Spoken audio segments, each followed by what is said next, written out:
Allez, une fois n'est pas coutume, je vous fais une vidéo au bord de mer.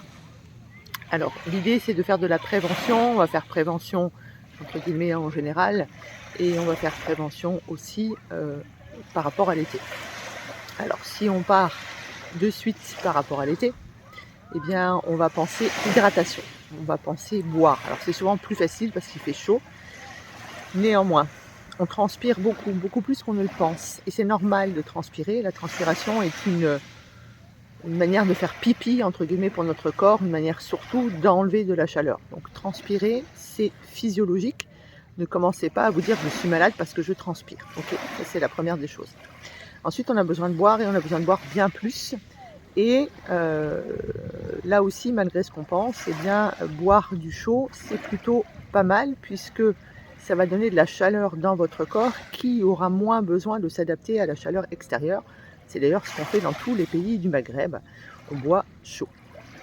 Donc pensez à vous hydrater, et vous vous souvenez, on pense à s'hydrater plutôt de manière régulière. C'est-à-dire qu'en gros, on ne boit pas toutes les 2 heures, on boit avant, on boit toutes les heures, toutes les 1h30. Et si on fait une activité, je pense à toutes les personnes qui travaillent dehors, si on fait une activité où on est au contact de l'air chaud, eh bien on boit encore plus régulièrement. Et on évite de boire froid. 1, parce que ça refroidit votre estomac. 2, parce que ça va refroidir la température de votre corps et que du coup, votre corps va être encore plus en stress, entre guillemets, par rapport à la température extérieure. Ensuite, quand on parle de s'hydrater, on peut s'hydrater, comme moi aujourd'hui, en fait, ça fait 40 minutes que je suis dans l'eau et on peut s'hydrater de cette manière-là. Pour pouvoir profiter justement des températures fraîches, il va être nécessaire, surtout en été, de se lever bientôt. De toute manière, par rapport, entre guillemets, au rythme de votre sommeil et au rythme physiologique de vos hormones, il est souhaitable de se lever le week-end à quasiment la même heure à laquelle vous vous levez la semaine.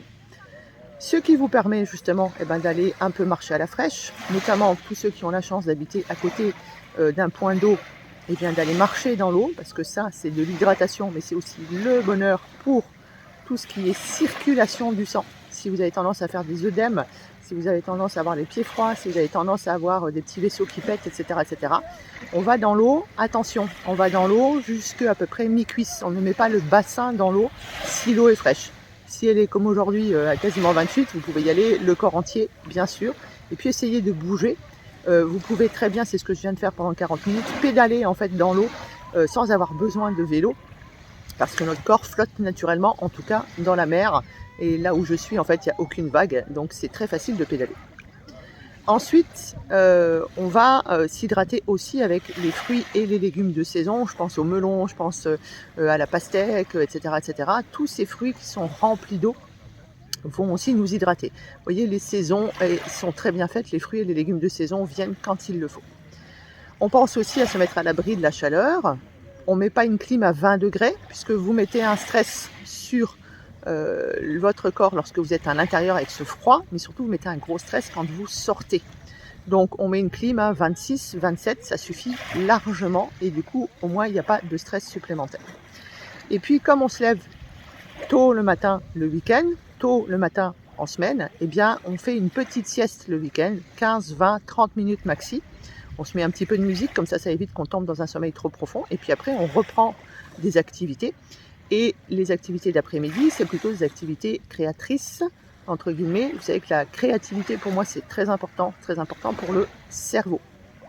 On a besoin, dans notre cerveau, de créer des chemins en permanence. Imaginez que c'est une grande forêt et vous avez besoin de créer des chemins en permanence, sinon les fougères repoussent. Et les fougères, ça s'appelle Alzheimer, Parkinson, etc. Donc, activité créatrice, on n'est pas obligé de faire de la peinture, on n'est pas obligé de savoir chanter. On peut faire de la poterie, on peut faire du crochet, on peut faire du dessin, on peut faire des sudoku, on peut faire tout ce que vous avez envie. Et puis, on peut aussi, si on a la chance d'avoir la clim et d'être à la fraîche, pourquoi pas faire un peu de batch cooking pour éviter de manger de la merde toute la semaine. En parlant de manger de la merde, je vous rappelle que réchauffer au micro-ondes, vous perdez tout ce que vous avez dans votre plat. Donc arrêtez de réchauffer au micro-ondes. Il existe des tonnes de gamelles chauffantes qui en 15-20 minutes peuvent vous donner un repas qui est chaud. Ça sera bien mieux entre guillemets. En été, on a tendance à manger aussi beaucoup de crudités. Manger trop de cru, c'est pareil, ça va être très difficile à digérer, ça demande beaucoup d'enzymes. Si vous avez plus de 45 ans, votre système digestif il n'est pas au taquet, ça va vous faire ballonner, ça va vous faire péter, vous allez avoir mal au ventre, vous allez risquer même de faire de la diarrhée. Donc on mange toujours un peu de cru, bien sûr, et ensuite on mange ce qu'on appelle du cuit froid ou du cru cuit, c'est-à-dire on fait juste rapidement sauter à la poêle, mais surtout jamais réchauffer au micro-ondes. Jetez votre micro-ondes. Comme jeter votre air fryer, là tout le monde pense que le air fryer c'est vachement bien, mais le air fryer c'est une cuisson cancérigène, donc abandonnez votre air fryer. Faites des petites cuissons plutôt à l'huile d'olive, et pour le cru, vous vous souvenez, on utilise des huiles qui sont riches en oméga 3. Je vous parlais de prévention, donc prévention en été où on s'abrite de la chaleur, où on s'hydrate, où on évite de manger trop de cru, et prévention toute l'année, c'est-à-dire qu'en gros, j'ai envie de vous dire, ça va peut-être bousculer beaucoup de monde, mais venir à 70 ans dans un cabinet de naturopathie pour changer entre guillemets votre hygiène de vie, c'est super génial. Le best-of, ça aurait été de le faire lorsque vous aviez 20 ans. Mais c'est vrai qu'à 20 ans, on ne pense pas à tout ça. À 20 ans, moi je l'ai bien vu le week-end dernier, on pense qu'on craint des gains, on peut abuser de la vie par tous les bouts de la ficelle, sauf que c'est à 20 ans que notre santé se joue, c'est à 20 ans qu'on commence la prévention. Donc ça ne veut pas dire faire comme le conseillent toutes mes autres collègues, manger des graines, faire des jeûnes, manger du cru, faire des jus de légumes, etc. etc.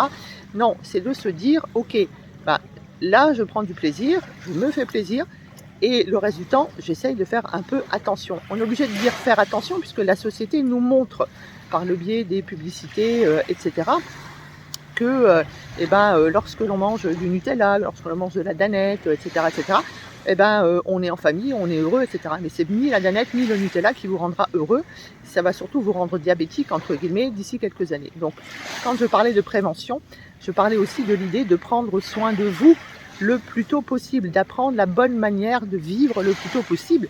Et après, on essaye de l'appliquer un maximum de fois. Et surtout, on évite de se flageller si on ne l'applique pas. On s'est fait plaisir et c'est génial. Et après, entre guillemets, on reprend les bonnes habitudes de vie. Voilà ce que je voulais vous dire du bord de la plage.